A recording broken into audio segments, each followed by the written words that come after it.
El ejercicio de ayer estuvo bueno porque me ha permitido esforzarme intelectualmente, procurar hacer una redacción barra corrección de aquello que yo considero mal escrito, y en ese sentido ha sido positivo. Creo que volveré a hacerlo. He olvidado, sin embargo, algunas de las premisas que había decidido adoptar en esta serie de vídeos, aquellas que tienen que ver con la técnica, el uso de la voz, la modulación, una modulación adecuada, en fin, he hablado como hablo yo normalmente, sin hacer esfuerzo alguno por no haberlo tenido en cuenta respecto de otras cuestiones que, como he dicho, refieren a la técnica del habla. Entonces, hoy intentaré leer un libro que supongo que está bien escrito, que es más difícil de comprender, El sublime objeto de la ideología de Slavoj Žižek, no solo intentando comprender los conceptos complicados, supongo, sino no dejando de lado la parte técnica, intentando hacer una buena emisión, etcétera, etcétera, con claridad, con fluidez, etcétera. Lenin en Varsovia como objeto, para articular con mayor precisión en qué modo el significante fálico lacaniano acarrea la imposibilidad de metalenguaje, regresamos a cómo el postestructuralismo entiende la idea de que no hay metalenguaje. Claro que esto viene de conceptos anteriores, tal vez debí comenzar por alguno más iniciático. Su punto de partida es que el nivel cero de todos los metalenguajes, el lenguaje natural común, es simultáneamente el último marco de interpretación de todos ellos. Es el metalenguaje definitivo, el lenguaje común en su propio metalenguaje. Voy a volver atrás a algunos capítulos. Primera parte, el síntoma, al medio. El cinismo como una forma de ideología. Este suena bien y más potencialmente más comprensible o más fácilmente comprensible. La definición más elemental de ideología es probablemente la tan conocida frase de El Capital de Marx. Sie wissen das nicht, aber sie tun es. Ellos no lo saben, pero lo hacen. El concepto mismo de ideología implica una especie de naivete básica y constitutiva, el falso reconocimiento de sus propios presupuestos, de sus propias condiciones efectivas, una distancia, una divergencia entre la llamada realidad social y nuestra representación distorsionada. Se podría resumir en que la definición de ideología es una divergencia entre la llamada realidad social y nuestra representación distorsionada, o deviene de esa ecuación, nuestra falsa conciencia de ella. Es decir, que la ideología tiene una naturalidad falsa, una naturaleza al menos subjetiva. Esta es la razón de que esa conciencia ingenua se pueda someter a un procedimiento crítico ideológico, porque no es objetiva. Digo yo. El objetivo de este procedimiento es llevar a la conciencia ideológica ingenua a un punto en el que pueda reconocer sus propias condiciones efectivas. Amasar nuestra propia ideología, en tanto, es una serie de conceptos armados subjetivamente hasta el punto de comprender cuáles son los puntos, como lo dice, en que pueda reconocer sus propias condiciones efectivas, no subjetivas, a cierto punto, y mediante este mismo acto disolverla. En las versiones más sofisticadas de los críticos de la ideología, la que desarrolló la Escuela de Frankfurt, por ejemplo, no se trata simplemente de ver las cosas, es decir, la realidad social, como son en realidad, o de quitarse los anteojos distorsionados de la ideología. El punto principal es ver cómo la realidad no puede reproducirse sin esta llamada mistificación ideológica. Es la incapacidad de ver objetivamente, y de nuevo utilizo una palabra que no se ha hasta ahora mencionado aquí, pero creo que es clave para entenderlo. La máscara no encubre simplemente el estado real de las cosas. La distorsión ideológica está inscrita en su esencia misma. Aquí el autor expone intrínsecamente que esa idea de ideología no excluye a su propia persona, lo cual me parece interesante. No habla de la ideología de terceros, habla de la ideología en general. Nos encontramos entonces con la paradoja de un ser que puede reproducirse solo en la medida en que es pseudo reconocido y desdeñado. En el momento en que lo vemos como en realidad es, este ser se disuelve en la nada o, más exactamente, cambia y pasa a ser otra clase de realidad. Esta es la razón de que haya que eludir las metáforas simples de desenmascaramiento, de correr los velos que se supone que ocultan la desnuda realidad.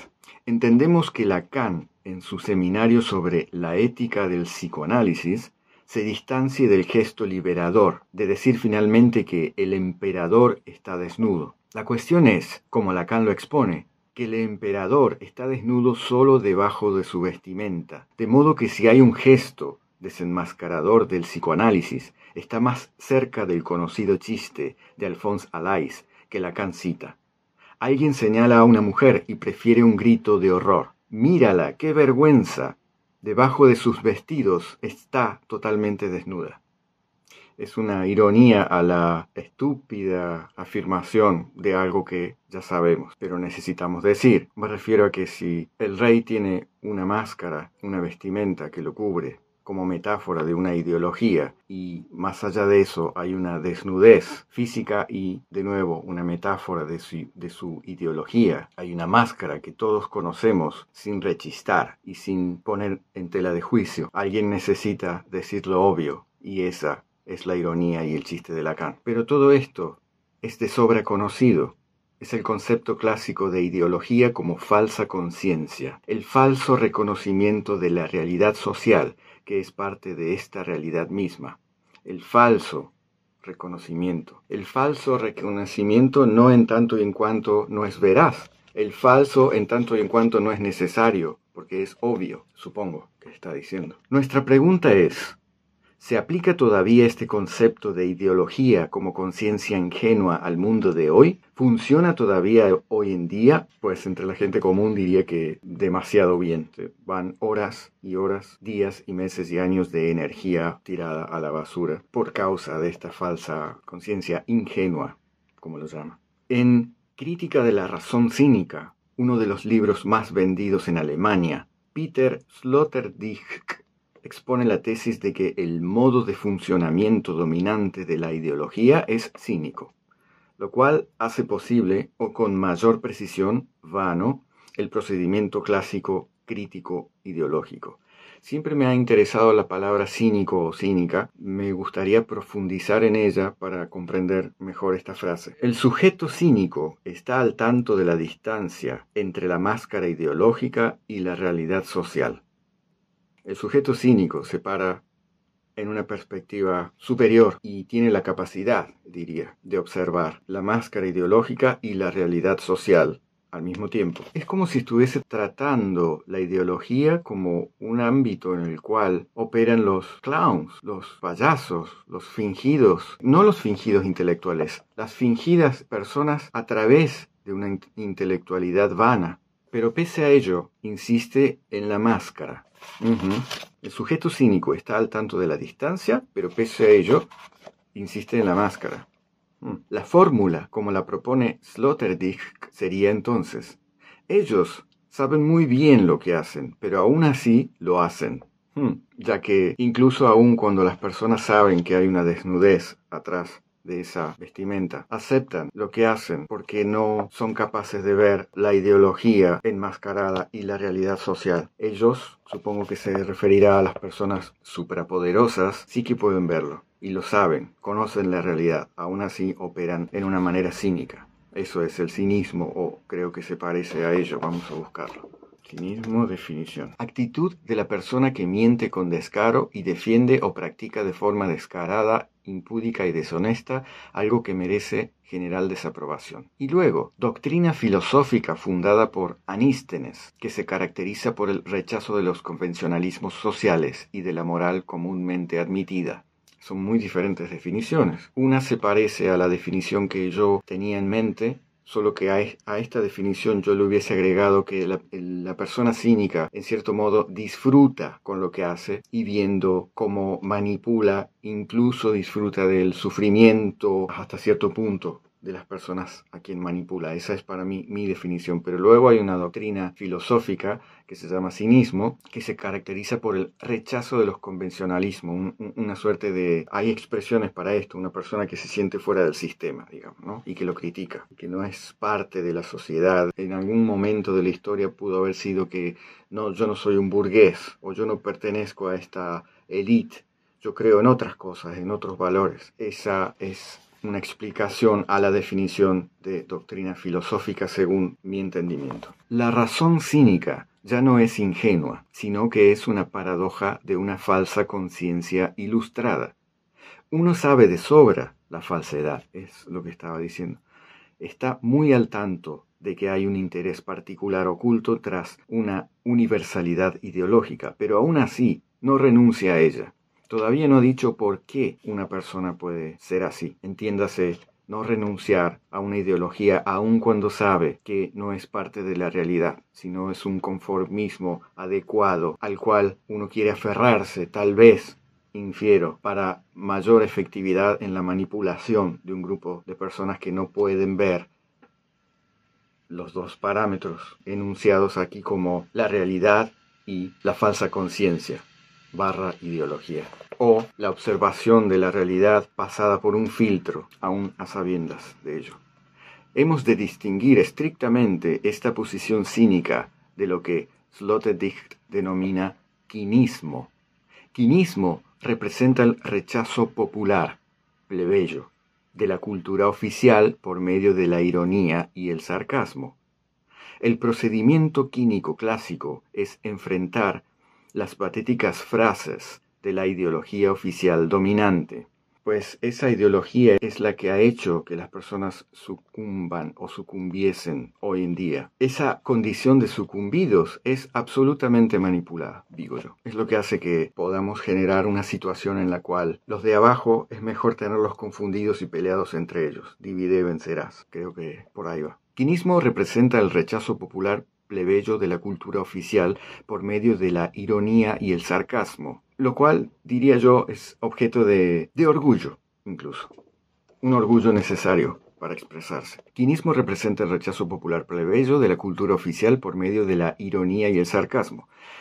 El procedimiento quínico clásico es enfrentar las patéticas frases de la ideología oficial dominante, su tono solemne y grave, con la trivialidad cotidiana y exponerlas al ridículo, poniendo así de manifiesto, tras la sublime noblesse de las frases ideológicas, los intereses ególatras, la violencia, las brutales pretensiones de poder. Este procedimiento, así pues, es más pragmático que argumentativo. Subvierte la propuesta oficial confrontándola con la situación de su enunciación. Procede ad hominem. Por ejemplo, cuando un político encomia el deber del sacrificio patriótico, el quinismo pone de manifiesto la ganancia personal que el político extrae del sacrificio de los demás. El cinismo es la respuesta de la cultura dominante a su subversión química. Reconoce, toma en cuenta el interés particular que hay tras la universalidad ideológica, la distancia entre la máscara ideológica y la realidad, pero todavía encuentra razones para conservar la máscara. Todavía espero esas razones. Este cinismo no es una posición directa de inmoralidad. Es antes bien la moralidad puesta al servicio de la inmoralidad. El modelo de la sabiduría cínica es concebir la probidad, la integridad, como una forma suprema de deshonestidad. Esto es complejo, parece contradictorio, no es tan fácilmente comprensible. El modelo de la sabiduría cínica es concebir la probidad, la integridad, como una forma suprema de deshonestidad, es decir, que hay una deshonestidad vana, estúpida, simple, singular, con muchas cualidades mayores y una devenida de una superioridad, moral incluso. La verdad como la forma más efectiva de mentira. El uso de la verdad para una forma más efectiva de la mentira. Parece contradictorio, no lo entiendo. Este cinismo es, por lo tanto, una especie de negación de la negación, pervertida de la ideología oficial, confrontada con el enriquecimiento ilegal, con el robo, la reacción cínica consiste en decir que el enriquecimiento legal es mucho más efectivo y además está protegido por la ley, como Bertolt Brecht dice en su Ópera de 3 centavos. ¿Qué es el robo a un banco comparado con la fundación de un nuevo banco?